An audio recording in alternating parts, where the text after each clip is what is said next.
अब ET now स्वदेश और ईटी नाउ के मैनेजिंग एडिटर निकुंज टालिया हमारे साथ जुड़ चुके हैं। निकुंज सर, गुड मॉर्निंग। पहले तो समय देने के लिए। आपने 16,800 16,600 पे भी निवेशकों को चेताया था, बताया था कि घबराइए मत, मार्केट्स के अंदर तेजी आ सकती है। तेजी आ गई है सर, 17,000 के ऊपर हम चल रहे हैं। ये जो रैली है सर, ये और कितनी कंटिन्यू हो सकती है, और अगले 10-15 दिन के हिसाब से अगर मैं आपसे पूछूं तो बाजार का रिदम कैसे रहेगा सर? टिप्पी देखिए, अभी हम एक ट्रंकेटेड तो मैं नहीं बोलूँगा, हम एक आखिरी सप्ताह ऑफ द ईयर में, we are in the last trading day of the year.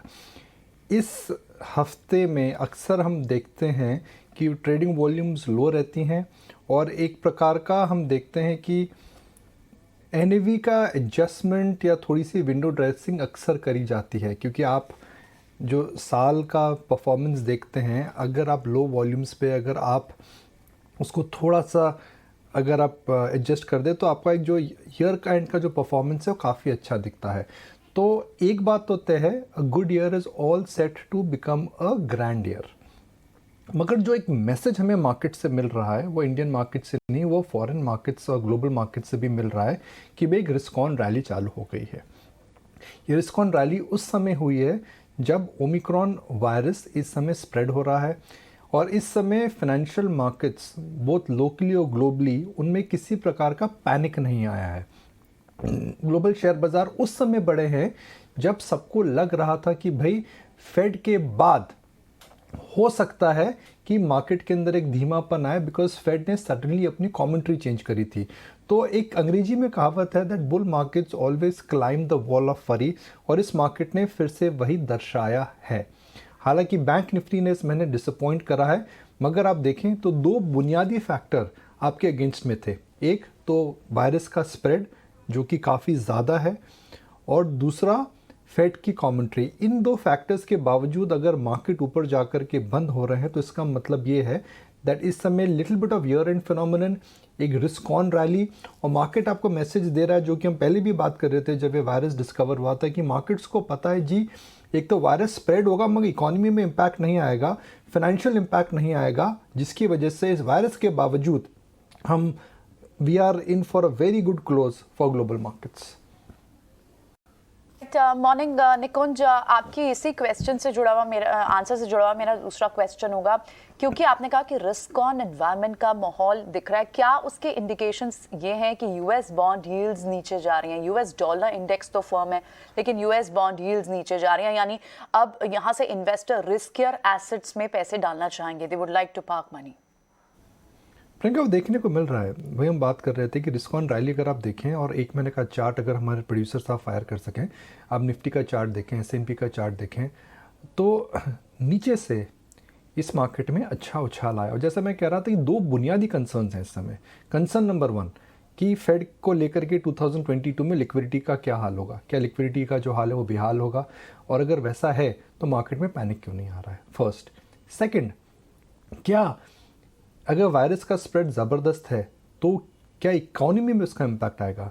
Share बाज़ार इस समय हमको कह रहा है जी हाँ वायरस स्प्रेड होगा मगर इकोनॉमी में इम्पैक्ट नहीं आएगा, थोड़ा बहुत डिस्ट्रप्शन हो सकता है, travel tourism little bit here little bit there, मगर कोई बड़ा इम्पैक्ट नहीं आएगा। और शेयर बाज़ार इस धारणा या इस बेसिस पे एक व्यू बना रहा है कि लॉकडाउन भी नहीं आने वाला है।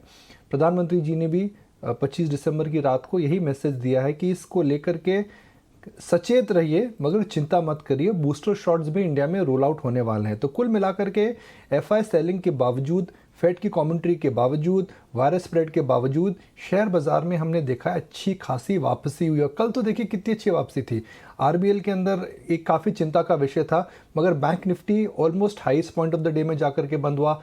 बड़े बैंक्स डेज हाई पे बंद हुए, और जिन बैंक्स की बैलेंस शीट में अनसिक्योर्ड लोन ज़्यादा है, जैसे कि एयू हो गया, आपका उज्जीवन हो गया, बंधन बैंक हो गया, जितने भी बैंक्स जिसमें अनसिक्योर्ड लोन की बैलेंस शीट है, मार्केट ने कहा जी let's not paint everything with the same brush, because जो आरबीएल में हो रहा है वो बैलेंस शीट का इशू नहीं है, वह जो इशू इस समय हो रहा है वह शायद ट्रांजिशन इशू है या कॉर्पोरेट गवर्नेंस इशूज़ हैं।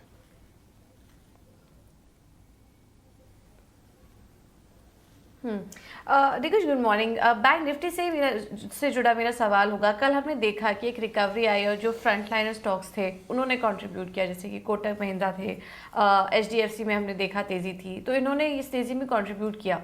क्या बैंक निफ्टी में आप एक तेज़ी के लिए तैयार हो जाना चाहिए या अभी भी थोड़ा वक्त लगेगा? पूजा देखिए, मुझे लग रहा था दिसंबर के महीने में बैंक निफ्टी में ज़बरदस्त कमबैक आएगा, मगर in my book bank Nifty has disappointed. मगर bank Nifty will be an important index to watch out for 2022। जिस तरह से इकॉनमी की रिकवरी हो रही है और जिस प्रकार से हमें एक सेंस आ रहा है कि कॉर्पोरेट लेंडिंग दोबारा चालू हो रही है। हमारे साथ SBI चेयरमैन आए थे, उन्होंने भी कहा था जी वह पूरा प्रयत्न कर रहे हैं कि अपने ROA बढ़ाने का। उनको NPA को लेकर के कोई खतरे की घंटी नहीं थी, वायरस स्प्रेड को लेकर के उनको कोई खतरे की घंटी नहीं थी। तो banks will make a comeback. The problem is that will banks create the same amount of wealth what they've created in the previous economic cycles। तो मैं क्या बोलना चाह रहा हूँ, जब इकॉनमी अच्छी चलती है तो हमेशा बैंक्स को अच्छा बिजनेस मिलता है। जब इन्फ्लेशन वापस आती है तो इनिशियल पार्ट ऑफ इन्फ्लेशन में बैंक्स हमेशा आउट परफॉर्म करते हैं। अगर आप केपेक्स की बात कर रहे हैं तो बैंक्स को बेनिफिट होगा, अगर रिटेल लैंडिंग बढ़ती है बैंक्स को बेनिफिट होगा। तो मार्केट्स को पता है जी पिछली साइकिल में बैंक्स को कितना बड़ा बेनिफिट हुआ था because of the upturn in economic cycle. मुझे लगता है इतना बड़ा अपटर्न बैंक्स को नहीं मिलेगा बिकॉज फिनटेक आ रहे हैं, पोजीशनिंग चेंज हो रही है। हम देख रहे हैं कि कॉर्पोरेट्स इस समय काफ़ी कैश फ्लो जनरेट कर रहे हैं, तो हो सकता है बैंक्स के पास जाए नहीं वो बिकॉज इनके कैश फ्लोज इतने अच्छे हैं।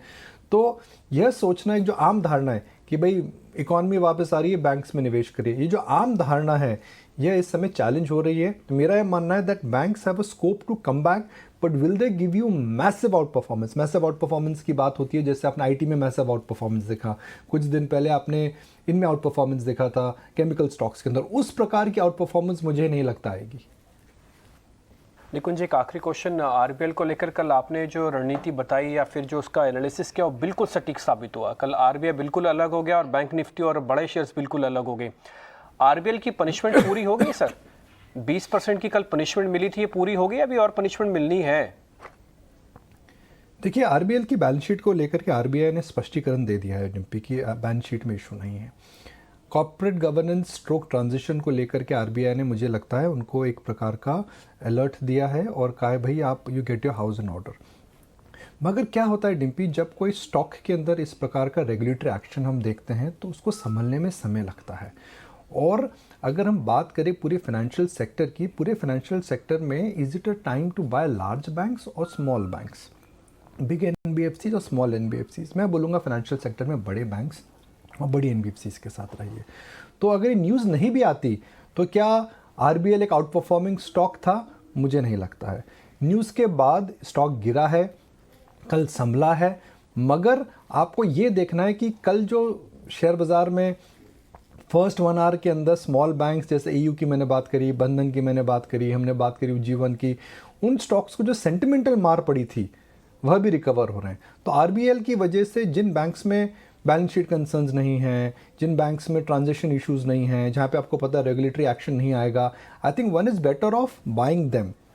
हो सकता है डिम्पी आने वाले इस लेवल से RBL में भी पैसा बने, मगर एक डिफ़िकल्ट प्रोपोजिशन है। मैं हमेशा एक वर्ड पे फोकस करता हूँ डिम्पी हमारे दर्शकों के लिए, risk and return. The proposition of risk versus return is higher in big banks rather than buying independently, rather than buying RBL in this fall. ठीक है, बिल्कुल। बहुत बहुत शुक्रिया निकुंज इस सारे मैटर्स पर हमें एनालिसिस और व्यूअर्स को ये समझाने के लिए।